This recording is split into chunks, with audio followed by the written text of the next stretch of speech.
చీర కట్టనన్నది, మామ తెచ్చిన మల్లెపూలు ముడవనన్నది, మూడు చేత ముట్టికాయ తింటనన్నది. నానా నానా నాకు కథ చెప్పవా? అబ్బా వెళ్ళి మీ అమ్మని అడగమ్మా, నాకు చాలా పని ఉంది.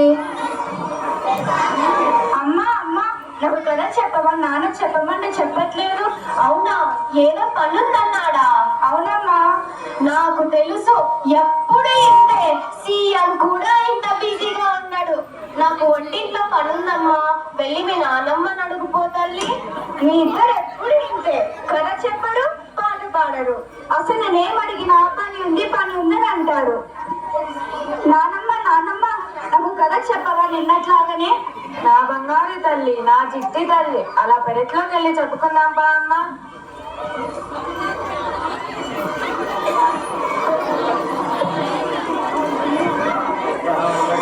ఏంటి ఏదో పాచిపోయిన వాసన వస్తుంది? ఏం లేదండి, నిన్న మిగిలిపోయిన ఉప్మా ఉంటే పడేయడానికి వెళ్తున్నా. అంత ఎక్కువగా ఎందుకు చేసావే? మీకోసమే, తిని బలుస్తారని. దీని పేరు ప్రభావతి. కోపం చాలా అతి, అస్సలు లేదు మతి. ఇది చాలా పెద్ద కోతి. మీకు పగులుంది మూతి. అబ్బో,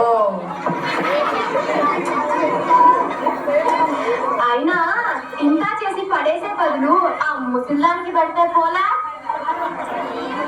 అత్తయ్యా, ఓ అత్తయ్యా, మీకోసం ఉప్మా చేశాను, తినండి.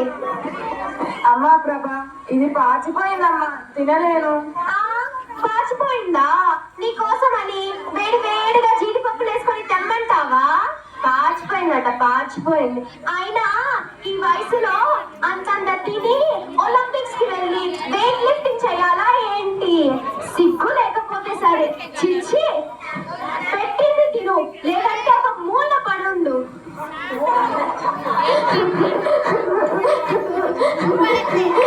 ఏమండి, నేను ఇంట్లో ఇంతమందికి నేను చాకరీ చెయ్యలేనండి.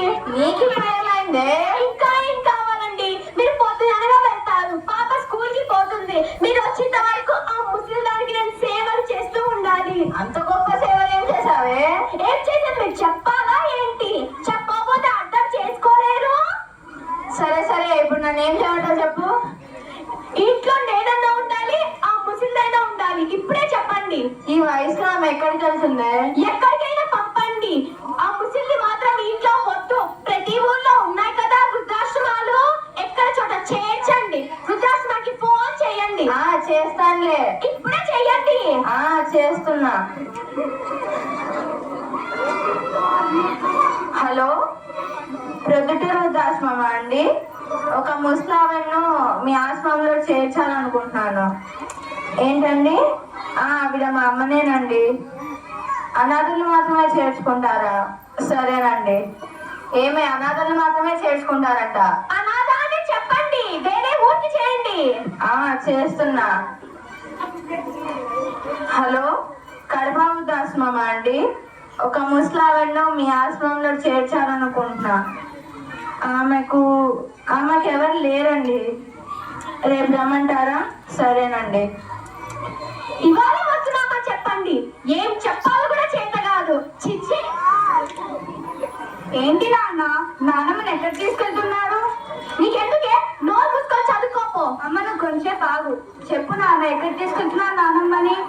ఏం లేదమ్మా, నాన్నమ్మకు వయసు ఎక్కువ అయిపోతుందిగా, ఇంట్లో సరిగా చూసుకోలేకపోతున్నామని ఆశ్రమంలో చేర్పిద్దామని ఫోన్ చేస్తున్నా. అవునా? అయితేనమ్మా నాకు కూడా ఇవ్వు నాన్న.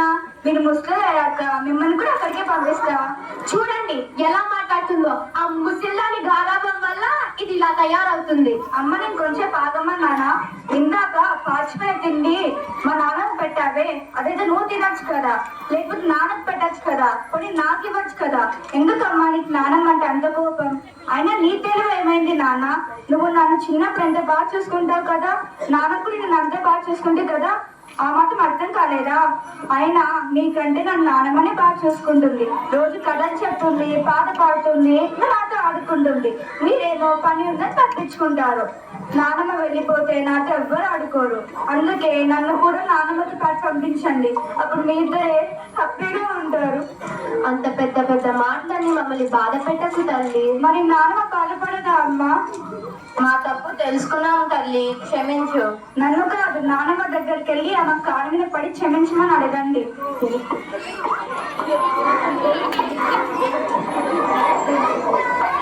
మమ్మల్ని క్షమించమ్మా. క్షమించత్తయ్యా, నీ విలువ తెలుసుకోలేకపోయాం.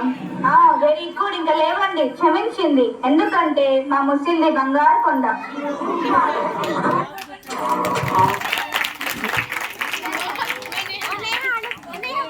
Very good. 7th